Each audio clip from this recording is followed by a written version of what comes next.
رسول اللہ صلی اللہ علیہ وسلم کی نماز کے بارے میں صحیح احادیث ہے، صحیح۔ ہم پڑھتے ہیں تراویح، ہم پڑھتے ہیں نماز سنت سمجھ کے ادا بھی کرتے ہیں، لیکن کیا ہم نے زندگی میں ایک نماز بھی ایسی پڑھی ہے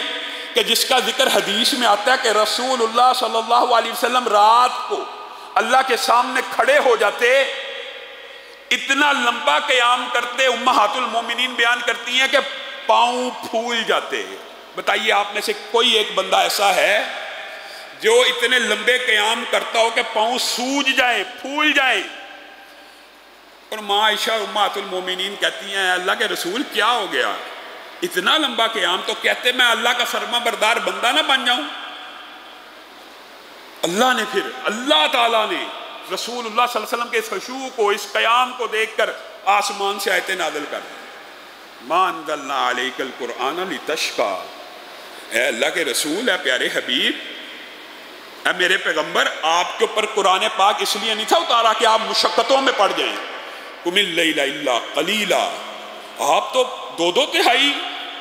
کھڑے ہو جاتے ہیں، کم کھڑا ہو۔ یعنی اللہ تعالیٰ، یعنی آپ میں سے میں اور آپ، ہم قیام کرتے ہوں گے اللہ کے فضل سے، یہاں پہ جو قیام ہوتا ہے تقریباً سمجھیں 2 گھنٹے کا ہوتا ہے، لیکن پاؤں جو سوج جائیں وہ قیام ہم نے کبھی نہیں کیا۔ ہاں، شریعت کا مطلوب اور مقصود بھی نہیں ہے کہ اپنے آپ کو اتنی مشقت میں ڈالا جائے، وہ حدیث بھی موجود ہے کہ رسول اللہ کو خبر ملی کہ وہ رسی پکڑ کر قیام کرتی ہیں، تو رسول اللہ نے کہا کم عمل کرے لیکن جو کرے اس کے اندر مداومت ہو، ہمیشگی ہو، وہ اللہ کو عمل زیادہ پسند ہوتا ہے۔ لیکن صحابہ چونکہ رسول اللہ کے تربیت یافتہ تھے، عبداللہ ابن زبیر خانہ کعبہ کے اندر اتنا لمبا قیام کیا کرتے تھے کہ ان کو مسجد کا کبوتر کہا جاتا تھا۔ مسجد کا کبوتر یعنی خانہ کعبہ کے ارد گرد آپ نے آج بھی دیکھے ہوں گے کبوتر ہوتے ہیں، ان کو حرم کعبہ کا کبوتر کہا جاتا تھا۔ اور اس کی ایک وجہ یہ بھی تھی کہ جب وہ رکوع یا سجدہ کرتے تو اتنا لمبا سجدہ کرتے تھے کہ پرندے، کبوتر اور اڑنے والے پرندے یہ سمجھتے کہ کوئی تختہ ہے اور ان کے اوپر آ کے بیٹھ جاتے، حرکت ہی کوئی نہیں تھی ہوتی، اتنا لمبا سجدہ ہوتا تھا کہ حرکت ہی نہیں تھی ہوتی۔ اور آپ کی اسی تربیت کا یہ نتیجہ ہے کہ عروہ بن زبیر جو ہیں، عروہ بن زبیر، یہ عبداللہ بن زبیر ہیں اور یہ عروہ بن زبیر ہیں، حواری رسول صلی اللہ علیہ وسلم کے بیٹے ہیں۔ عروہ بن زبیر جو ہیں، آپ کے علم میں ہوگا، خیر یہ ایک لمبا چوڑا واقعہ، کبھی موقع ملا اس کو بھی تفصیل سے رکھیں گے، اس کی ایک جز کو بیان کرتا ہوں کہ ایک مرتبہ اپنے بیٹے کی تدفین کے وقت ان کے پاؤں کو چوٹ لگ گئی، اور پاؤں کو جب چوٹ لگی تو پاؤں میں انفیکشن ہو گئی، پاؤں سوجنا شروع ہو گیا، تو حکماء نے کہا یہ پاؤں کاٹا جائے گا یا ٹانگ کو کاٹا جائے گا تو یہ زہر آگے نہیں پھیلے گا۔ اب عروہ نے کہا ٹھیک ہے اگر یہی علاج ہے، تو کہا آپ کو بے ہوش کرنا پڑے گا شراب سے، نشے سے، بے ہوشی کی ادویات سے۔ تو عروہ بن زبیر نے کہا یہ نہیں ہو سکتا